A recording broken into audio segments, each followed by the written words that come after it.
ದೇಶದಾದ್ಯಂತ ಇವತ್ತು ನಾರಿ ಶಕ್ತಿ ಕಾರ್ಯಕ್ರಮವನ್ನ ಮಾಡಲಾಗ್ತಾ ಇದೆ. ನಾರಿ ಶಕ್ತಿ ವಂದನ ಅಧಿನಿಯಮ ಇದನ್ನು ಇಷ್ಟೊಂದು ಪ್ರಚಾರ ಮಾಡುವಂತ ಅಗತ್ಯ ಏನಿದೆ? ಈ ದೇಶದ ಬೇರೆ ಬೇರೆ ಸಂಘ ಸಂಸ್ಥೆಗಳನ್ನ ವಿಶ್ವಾಸಕ್ಕೆ ತಗೊಳ್ಳುವಂತ ಪ್ರಮೇಯ ಏನಿದೆ? ಇದರ ಹಿಂದಿರುವಂತ ಒಂದು ಭಾವನೆ, ಹಿಂದೆ ಪಾರ್ಲಿಮೆಂಟ್ನಲ್ಲಿ ಮಹಿಳಾ ರಿಸರ್ವೇಶನ್ ಬಿಲ್ ಬಂದಾಗ ಹೇಗೆ ನಡ್ಕೊಂಡ್ರು ಹಲವಾರು ರಾಜಕೀಯ ಪಾರ್ಟಿಗಳು ಅಂತ ನಾವೆಲ್ಲ ಮಾಧ್ಯಮದಲ್ಲಿ ನೋಡಿದ್ವಿ. ಮಹಿಳಾ ರಿಸರ್ವೇಶನ್ ಬಿಲ್ ಬಂದಂತ ಸಂದರ್ಭದಲ್ಲಿ ಸ್ಪೀಕರ್ ಮುಂದೆ ಅದನ್ನ ಹರಿದು ಬಿಸಾಕ್ತಾರೆ, ಅಪಮಾನ ಮಾಡ್ತಾರೆ. ಯಾರಿದನ್ನ ತಂದ್ರು ಅವರಿಗೆ ಹೊರಗಡೆ ಕೂಡ ಹಲ್ಲೆ ನಡೆಸುವಂತ ಒಂದು ಘಟನೆ ಪಾರ್ಲಿಮೆಂಟ್ ಅಲ್ಲಿ ನಡೆಯುತ್ತೆ.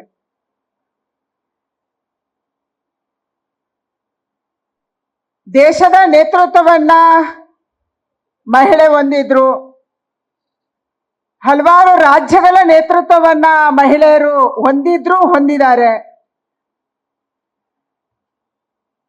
ಯಾರು ದೇಶದ ನೇತೃತ್ವವನ್ನ ಅಥವಾ ರಾಜ್ಯದ ನೇತೃತ್ವವನ್ನ ವಹಿಸಿದ್ದಾರೆ ಅಂತ ಮಹಿಳೆಯರು ಯಶಸ್ಸು ಆಗಿದ್ದಾರೆ ಅನ್ನುವಂಥದ್ದನ್ನು ಕೂಡ ತೋರಿಸಿಕೊಟ್ಟಿದ್ದಾರೆ ಹಲವಾರು ರಾಜ್ಯಗಳಲ್ಲಿ. ಆದ್ರೂ ಕೂಡ ಮಹಿಳೆಯರ ವಿಚಾರ ಬಂದಾಗ ಕೆಲವರ ಭಾವನೆ ಮತ್ತು ಮಾನಸಿಕತೆ ಇನ್ನೂ ಬದಲಾಗಿದೆ ಅಂತ ನಮಗೆ ಅನ್ನಿಸ್ತಾ ಇಲ್ಲ. ರಾಜಕೀಯ ಪಾರ್ಟಿಗಳ ಮುಖಂಡರು ಇವತ್ತಿಗೆ ಕೂಡ ಈಗ ಇದರ ಅಗತ್ಯ ಏನಿದೆ ಅನ್ನುವಂಥದ್ದನ್ನ ಮೊನ್ನೆ ಮಾತಾಡಿದ್ದಾರೆ. ಈಗ ಅಗತ್ಯ ಇಲ್ಲ ಅಂದ್ರೆ ಯಾವಾಗ ಇದೆ ಅನ್ನುವಂಥ ಪ್ರಶ್ನೆಯನ್ನ ನಾವೆಲ್ಲರೂ ಮಹಿಳೆಯರು ಒಟ್ಟು ಸೇರಿ ದೇಶದಲ್ಲಿ ಇವತ್ತು ಕೇಳ್ತಾ ಇದ್ದೀವಿ. ಮಹಿಳೆ ಇಸ್ರೋದಲ್ಲಿ ಕೆಲಸ ಮಾಡಕ್ಕೆ ನಮ್ಗೆ ಬೇಕು. ಇವತ್ತು DRDOದಲ್ಲಿ ನಮ್ಮ ಮಿಸೈಲ್ ಅನ್ನ, ಅಗ್ನಿ ಮಿಸೈಲ್ ದೇಶಕ್ಕೆ ಬೇಕು ಅಂತ ಅಂದಾಗ ಚಾಲೆಂಜ್ ಕೊಡ್ತಾರೆ.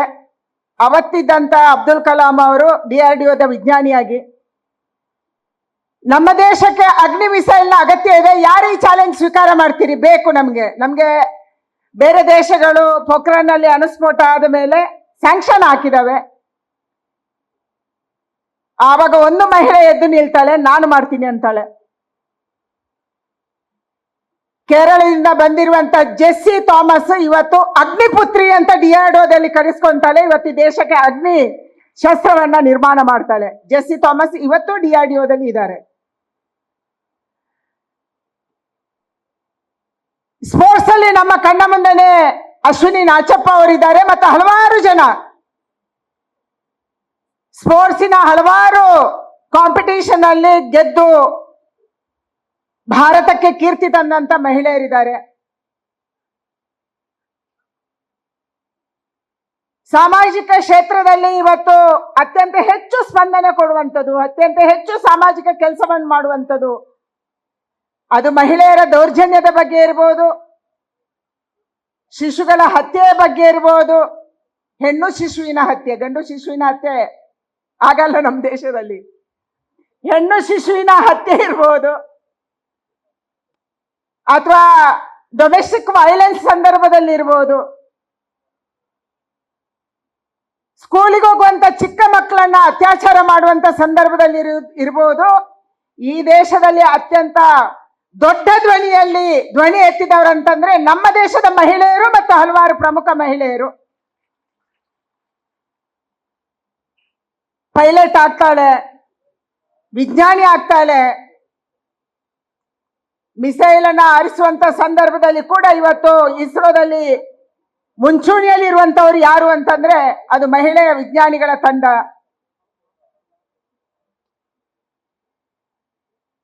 ಆದ್ರೆ ನಿರ್ಣಯ ತಗೊಳ್ಳುವಂತ ಸಂದರ್ಭಕ್ಕೆ ಬಂದಾಗ ನಮ್ಮ ಮಹಿಳೆ ಹಿಂದೆ ಉಳಿತಾಳೆ. ಹಲವಾರು ಮನೆಯಲ್ಲಿ ನೀವು ಗಮನಿಸಿರ್ಬೋದು, ಮನೆಯಲ್ಲಿ ನಿರ್ಣಯವನ್ನ ಯಾರು ತಗೊಂತಾರೆ?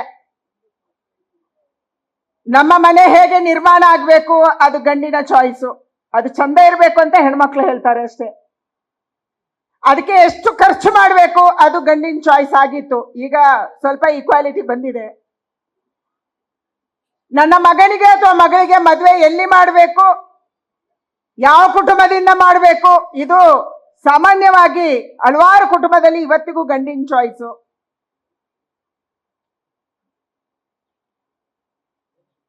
ಹಲವಾರು ವಿಚಾರದಲ್ಲಿ ಗಂಡಿನ ಚಾಯ್ಸ್ಗೆ ನಾವೇ ಅಡ್ಜಸ್ಟ್ ಆಗಿದ್ದೀವಿ. ಇಲ್ಲಿರುವಂತ ಯಾವುದೇ ತಾಯಂದ್ರು ನಿಮ್ಮ ಗಂಡ ನಿಮ್ಮ ಮನೆಯಲ್ಲಿ, ನಿಮ್ಮ ಅಪ್ಪ ನಿಮ್ಮ ಮನೆಯಲ್ಲಿ ನಿರ್ಣಯ ತಗೊಂಡಾಗ ಬಹಳ ಮುಂದೆ ಹೋಗಿ ಹೇಳ್ಬೋದು, ಕಿರಿಕಿರಿ ಮಾಡ್ಬೋದು, ಸ್ವಲ್ಪ ಹೊತ್ತು ಜಗಳ ಆಡ್ಬೋದು, ಆದ್ರೆ ನಾವದನ್ನು ವಿರೋಧ ಮಾಡೇ ಮಾಡ್ತೀವಿ. ಅದಕ್ಕಾಗಿ ನಾನು ಏನು ಮಾಡಕ್ಕೂ ಸಿದ್ಧ ಅನ್ನುವಂತ ಮಾನಸಿಕತೆ 90% ಹೆಣ್ಮಕ್ಳಲ್ಲಿ ಭಾರತದಲ್ಲಿ ಇಲ್ಲ. ನಾವು ಅಡ್ಜಸ್ಟ್ ಆಗ್ತೀವಿ. ಅಡ್ಜಸ್ಟ್ಮೆಂಟ್ ನಮ್ಮ ಸ್ವಭಾವ, ಸಂಸಾರದಲ್ಲಿ ಇರ್ಬೋದು ಅಥವಾ ಸಾಮಾಜಿಕ ಜೀವನದಲ್ಲಿ ಇರ್ಬೋದು. ಇವತ್ತಿರುವಂತ ದೇಶದ ಹಲವಾರು ರಾಜಕೀಯ ಪಾರ್ಟಿಗಳು ಮತ್ತೆ ಈ ಮಹಿಳಾ ರಿಸರ್ವೇಶನ್ ಅನ್ನ ವಿರೋಧ ಮಾಡಬೇಕು ಅಂತಿದ್ದಾರೆ. ಅದಕ್ಕಾಗಿ ದೇಶದಲ್ಲಿ ಯಾವುದೇ ರಾಜಕೀಯ ಪಾರ್ಟಿಗಳಿಗೂ ಆ ಧೈರ್ಯ ಬರಬಾರದು ಮಹಿಳಾ ರಿಸರ್ವೇಶನ್ ಅನ್ನ ಈ ಬಾರಿ ವಿರೋಧ ಮಾಡುವುದಕ್ಕೆ, ಮತ್ತದು ಲೋಕಸಭೆಯಲ್ಲಿ ಪಾಸ್ ಮಾಡಬೇಕನ್ನುವಂತ ಒತ್ತಾಯವನ್ನ ನಾವು ಈ ಸಭೆಯ ಮೂಲಕ ದೇಶದಾದ್ಯಂತ ಮಾಡ್ತಾ ಇದ್ದೀವಿ. ಯಾಕೆ ಮಹಿಳೆಯರಿಗೆ ರಿಸರ್ವೇಶನ್ ಬೇಕು? ನಾನು ಯಾವಾಗ್ಲೂ ನನ್ನ ಹುಟ್ಟೂರಿನ ವಿಧಾನಸಭಾ ಕ್ಷೇತ್ರದ ಉದಾಹರಣೆ ಕೊಡ್ತೀನಿ. ನನ್ನ ವಿಧಾನಸಭೆ ಮೊನ್ನೆ ಮೀಡಿಯಾದಲ್ಲಿ ಪ್ರೆಸ್ ಮೀಟ್ ಅಲ್ಲಿ ನೀವು ನೋಡಿರ್ಬೋದು. ಸುಳ್ಯ ವಿಧಾನಸಭಾ ಕ್ಷೇತ್ರ, ನಮ್ಮ ಕರಂದ್ಲಾಜೆ ಮನೆ ಇರುವಂಥದ್ದು. ಸುಳ್ಯ ವಿಧಾನಸಭಾ ಕ್ಷೇತ್ರದಲ್ಲಿ ಯಾರು ಗಟ್ಟಿ, ಯಾರು ಡಿಸಿಷನ್ ಮೇಕಿಂಗ್ ಟೀಮು, ಅದು ಪರಿಶಿಷ್ಟ ಜಾತಿಯವರಲ್ಲ, ಅಲ್ಲೇ MLA ಪರಿಶಿಷ್ಟ ಜಾತಿಯವರು. ಹಿಂದೆ 20-25 ವರ್ಷ ಅಂಗಾರ ಅವರಾಗಿದ್ರು. ಈಗ ಭಾಗೀರಥಿ ಅನ್ನುವಂತ ಮಹಿಳೆಗೆ ನಾವು ಟಿಕೆಟ್ ಕೊಟ್ಟಿದ್ವಿ, MLA ಇದ್ದಾರೆ. ಅಲ್ಲಿ ನಿರ್ಣಾಯಕ ಪಾತ್ರ ಎಲ್ಲ ಸಾಮಾಜಿಕ, ಧಾರ್ಮಿಕ, ರಾಜಕೀಯ ಚಟುವಟಿಕೆಗಳಲ್ಲಿ ಒಕ್ಕಲಿಗರು, ಗೌಡ್ರು. ನಾನ್ ನಿಮ್ಗೊಂದು ಪ್ರಶ್ನೆ ಕೇಳ್ತೀನಿ, ಅಲ್ಲೇನಾದ್ರೂ ರಿಸರ್ವೇಶನ್ ಇಲ್ಲದೆ ಹೋದ್ರೆ ಅಂಗಾರ 25 ವರ್ಷ MLA ಆಗಕ್ಕಿತ್ತ? ಅಥವಾ ಇವತ್ತು ಭಾಗೀರಥಿ, ಒಂದು ಚಿಕ್ಕ ಸಮಾಜದಿಂದ ಬಂದಂತ ಭಾಗೀರಥಿ MLA ಆಗಕ್ಕೆ ಸಾಧ್ಯ ಇತ್ತ? ವಿಜಯಪುರ, ಚಿತ್ರದುರ್ಗ, ಇಂಥ ಹಲವಾರು ಕ್ಷೇತ್ರಗಳಲ್ಲಿ ಯಾವ ದೊಡ್ಡ ಜಾತಿ ಮತ್ತು ಗಟ್ಟಿ ಜಾತಿ ಇದೆ, ಅಲ್ಲಿ ರಿಸರ್ವೇಶನ್ ಇಲ್ಲದೆ ಹೋದ್ರೆ ಖಂಡಿತವಾಗಿ MP MLA ಯಾರು ಆಗ್ತಾ ಇರಲಿಲ್ಲ. ಮಹಿಳೆಯರ ವಿಚಾರ ಬಂದಾಗ ನಾವೆಲ್ಲರೂ ಕೇಳಿದೀವಿ. ಮಂಜುನವರು ಹೇಳಿದ್ರು, ಯಡಿಯೂರಪ್ಪನವರ ಕಾಲಕ್ಕೆ ಗ್ರಾಮ ಪಂಚಾಯಿತಿಯಲ್ಲಿ ರಿಸರ್ವೇಶನ್ ಕೊಡಬೇಕು ಅಂತ ತೀರ್ಮಾನ ಆಯಿತು ಅಂತ. ಅವತ್ತಿನ ಕಾಲಕ್ಕೆ ನಾನು ಮಂತ್ರಿ ಇದ್ದೆ. ಯಾವುದೋ ರಾಜಕೀಯ ಘಟನೆಯ ಕಾರಣಕ್ಕಾಗಿ ನಾನು ರಾಜೀನಾಮೆ ಕೊಡುವಂತ ಪರಿಸ್ಥಿತಿ ಬಂತು. ನಿಮಗೆಲ್ಲ ಗೊತ್ತಿದೆ 2009 ಘಟನೆ. ಎಲ್ಲ MLAಗಳು, ನಮ್ಮ ಹಿತೈಷಿಗಳು ಬಂದು ಎದುರು ಕೂತಿದ್ರು. ಮೇಡಮ್, ನಿಮ್ಮ ರಾಜೀನಾಮೆ ಕೇಳ್ತಾ ಇದ್ದಾರೆ. ಸಂತೋಷಪ್ಪ, ನಾವು ಪಾರ್ಟಿ ಕಾರ್ಯಕರ್ತರು ಅಂತ ಹೇಳಿದ್ವಿ.